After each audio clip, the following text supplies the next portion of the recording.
this market update, we're going to learn about how to make your patio look just as great as this one. Just a few days ago, we were here on this slab and it did not look like it was in this condition. Go ahead and talk through what brought you to this job site. This project specifically, the customer Frank had called us because his patio was looking a little rough and tumble. He had put on a coating before, but it wasn't really holding up the way that he wanted it to. He had a few cracks in it and it was just not cosmetically pleasing to him. And then the function of it too, he does host a lot of parties, so the function of it too just really wasn't what he wanted it. He wanted it to be able to be cleanable. He wanted to be able to host people out here, but ultimately for Frank, this thing was kind of an eyesore. So he really wanted just to make it look a lot nicer, have it a lot more functional, and not have to worry about it again. Because I want to say that he had painted this one probably 2 or 3 times, so he was done with it. And I noticed that there were cracks that you were filling in, so talk through just what you've done to help make this a long-lasting patio for many years to come. Yeah, so what we did with the cracks is, if you look at the befores and after, like this control joint here wasn't here before. So naturally the concrete's gonna move and shift on its own, and those cracks are gonna form to, relieve the pressure from it. So what we did was we cut out all those cracks, cut them nice and deep, cleaned them out, filled them in with the repair material, and then we added in the control joints to relieve the pressure off of those original cracks. And then the coating, it looks great. So do people have the ability to select what color they want, what texture is in the mix? Yeah, so we can do anything from, as far as the texture goes, to glass smooth to 80 grit sandpaper or more, depending on what the customer's needs are. And as far as the colors go, we stock, I want to say it's 15 different colors that we have in stock. Wow. This is a custom blend. This is part of our stone series, but we went with the smaller flake to make it blend in a little bit more, give it a little bit more of a natural look. So, the sky's the limit. If somebody wants, pink and purple, we can do that too. There you go.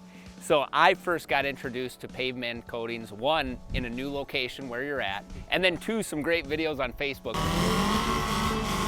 So share about your business and introduce yourself to those that aren't familiar with Paveman. I'm Justin Cady. I'm the owner of Paveman Coatings. We've been in business since 2016. And today we're going billboarding. We have it in our contract that, dude, if it is a cool, chill day and like the boards are out there, like I will pull off a job site, we'll get to a stop point, and there's nothing better than taking off at lunch and going boarding for a while. But billboarding is about more than just the size of the board or even the message. It's about the style that you're delivering that message in. I see a lot of the same colors, nothing too fancy. There's some signs. We just recently moved to the Rome Cir location.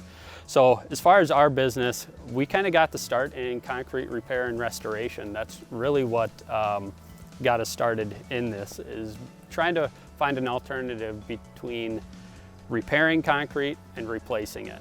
Some of the things that we were able to do before were great, but a replacement isn't always the best option, and sometimes it's just invasive. So that's where we kind of got our start. Nice. And talk through the different services. Obviously we're on a patio today, but all the other things that you do within your company. Yep, so we have 3 main services that we show on our website. There would be our poly flake, which is what you're seeing here, our rustic wood, and then our radiant marble. Some of those are some of our designer floors and what we've kind of been known to do as far as the artistic side of our business. And then the poly flake here is a good, well-rounded material. We can adjust the different materials that we use in it, but we do it outside patios just like this, garage floors, basement floors. We use it in light industrial settings as well. And as far as your new location, talk through what led you to that side of town and just the great signage that you have off of Highway 52 to bring attention to your brand. Actually stumbled across that location. I was talking with Mike, the owner of 2 Men in a Truck, a while back. I knew he was looking for a building and I was looking for a different building. And it originally started as, hey, I'm looking for a spot that we could possibly grow into. I know you're growing, what do you have? And he just let me know that he ended up buying a new building and that his place was coming up for rent. So for us, we were looking at moving out of the location that we had just because of the size. We needed a little bit more room in the office side as well as storage in the back. And this was on the side of the town that we wanted to be on. A majority of our customers are on north side of town and some of these nicer, newer developing areas. And we wanted to be closer to our customers, so it was kind of a good fit all the way around. That's great. So Justin, for people interested in learning more about your business, if they want an estimate, where can they go online? How can they find out more about your company? So they can find us pavemancoatings.com. There's a quick get a quote button, hit that, fill out the information, and then we'll be in contact with you shortly. And that's really just as easy as it gets. And be sure to go on Facebook and watch some of their great videos. I really enjoy watching those as well. The billboarding? Yes, the billboarding one. Congratulations, this is a great project. Can't wait to see you continually grow in the Rochester market. Sounds good. Thanks, Justin. Thank you.